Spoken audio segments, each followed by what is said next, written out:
Oh, that was intense.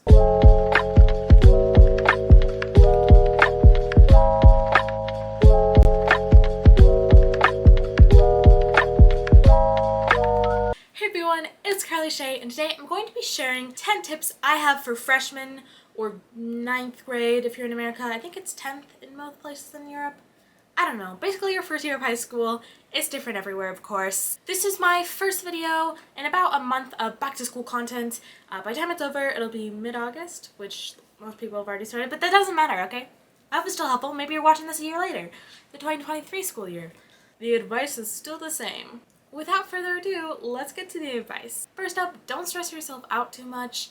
It's not as nerve-wracking as people make it out to be. For me, it honestly wasn't even that different from middle school. At least it didn't feel like it. Obviously, you do have some more freedom. It's another level, next stage of your life, but really don't overthink it. Once you get there, it's not that big of a deal. Second one, be mindful of the friends you're making. I know a lot of people strive for popularity. That's definitely not something I've ever wanted to be. They kind of annoy me. I've never met a nice, popular person, so. Also because I'm the quiet kid, for the most part, so nobody really pays attention to me, and that's how I like it. Make sure that the friends you're making are not toxic, that they're going to be good friends, and, you know, on the first day, pick your spot, and do so thoughtfully, I guess. Really think that through. Most teachers will let you pick your spot on the first day, and that's what it is for the rest of the year. Obviously, not always. Some teachers end up, like, taking that information and making seating charts. It depends, but when they do stick with the very first seating chart, you don't want to be stuck to someone you hate. Also, if you're looking to make new friends, maybe don't sit next to your current best friend. Branch out a little bit. You're likely not really going to stick with that group you had in middle school. Number 3, put in a lot of effort, but also don't try too hard. I'm specifically talking about appearance here. Don't come to school wearing sweatpants and a sweatshirt. It doesn't really matter that much, but for me it's important to look presentable, but also don't spend too much time on your makeup that it stresses you out, or too much that it kind of makes it look like you're trying a bit too hard. Of course, it's all personal how much you want to glam yourself up for school, but for me, I just usually wear basic makeup. I'm like not even wearing makeup right now. Sometimes I don't wear makeup to school. Especially last year we wore masks, so you only saw this much of my face. Number 4, try to get to know your teachers. I don't mean be their friend.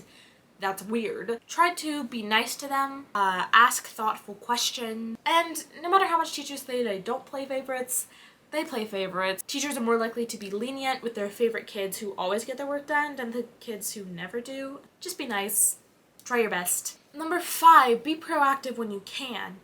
Most teachers will have something up on their website or Google Classroom or whatever that's like, here's what you do when you're absent. If you're able to, try to follow those steps and get your work done by time you have class next. Obviously that's not always possible, you know, if you were like totally sick, but maybe you're just a little sick, can't go to school, but can still get the work done. It's very rare to have a teacher who would mark you down for that. I did. I did my work ahead of time. She's like, well, next time, be sure to ask me. I would have assigned you a certain thing. I'm like, does it matter? Didn't like that teacher very much. Sorry for getting my work done ahead of time. Anyway, bottom line is, just be proactive. Try and get your work done. Don't fall behind as best as you can. That can definitely be detrimental. Once you're in this hole of missing work, it's really hard to get out of it. Number 6, stay organized. Make a routine that works for you. For me, I like waking up at 6 in the morning. I know. Some people would hate that, but it helps me feel productive in the morning, and there's things that I need to get done in the morning that I just genuinely don't have time to do after school. But maybe that's not you. Maybe you wake up half an hour before school and get there right on time and you do fine, and you stay up till midnight doing your homework. It really depends on the person, but I really recommend trying to get in a routine that works for you. But this also goes with staying organized. It's so important to stay organized. It can be really hard for some people. You don't need to have this perfectly organized binder for each of your classes. You just need to have it in the way for where you don't lose stuff, or if a teacher asks to see something, you have it and you know where it is. Doesn't matter if it's chaos to someone else, as long as it makes sense to you. Number 7, find a way to study that works for you. There's a lot of videos online that is like, this is the perfect way to study. There's no perfect way to study. There's a perfect way to study for you, but it's not going to be perfect for everyone. But find a way to study that actually helps you and helps you do better on a test and retain the information you need, not studying in a way that's aesthetic. Number 8, take good notes, not pretty ones. Online, there's so many like pretty notes, like, oh my god, look at my notes, I spent so much time on them, they're so pretty. Okay, my notes aren't that pretty. You know, maybe if I have the time, I'll go back in, highlight some keywords, but your notes just need to make sense to you. Now, if I go back and look at notes and I can't read my handwriting, that's when the issue arises. Most teachers nowadays will also let you type up your notes. If you have bad handwriting, I recommend. It's really just important to make everything work for you. That's the main basis of this video.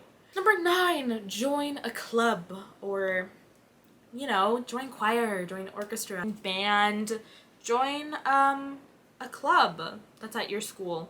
Most schools will have a bunch of clubs, like environmental clubs, like chess club, calculus club. I don't know. There's a bunch of different clubs out there. You can probably find them on your school website. So don't be afraid to start your own club. Most schools will allow you to go through a process to start your own, and it can be really fun. It's just so important to get involved and find a community for yourself. Find a group that are like-minded to you and be friends with them. Create a sense of community, and also, you know, don't be scared of upperclassmen. Most of the time they're not going to be mean to you. That's mostly movies, at least in my experience. But also, don't throw yourself at them. That's weird. Just be nice and don't be afraid. And finally, 10. The final little tip for this video. It's so important to put your mental health above school. No matter what school tells you, your mental health is way more important than that grade on a paper. No matter what your parents tell you, your mental health is more important than getting 100%. Don't let school drag you down or bring down your confidence. You're not defined by a letter grade. So it's okay if you end up having a couple missing assignments. That meant being able to recover and fix your mental health. It's way more important to feel good mentally than to get into some fancy Ivy League college. All right, that's all the tips I have. Bottom line is, make school fun for yourself. Have fun with it. You know, work isn't always going to be fun, but have fun making friends. You can always find something positive even when school sucks. Alright, that's all I have today. Be sure to subscribe down below and ring the bell for more content like this. Stay tuned for my upcoming school content. Comment down below maybe some advice that you'd give to freshmen, or you're a freshman, I don't know, give some advice to middle schoolers. Let's just give each other advice in the comments, right? Let's be helpful to each other. Give this a big old thumbs up if you enjoyed it. It boosts this video. I'd really appreciate it.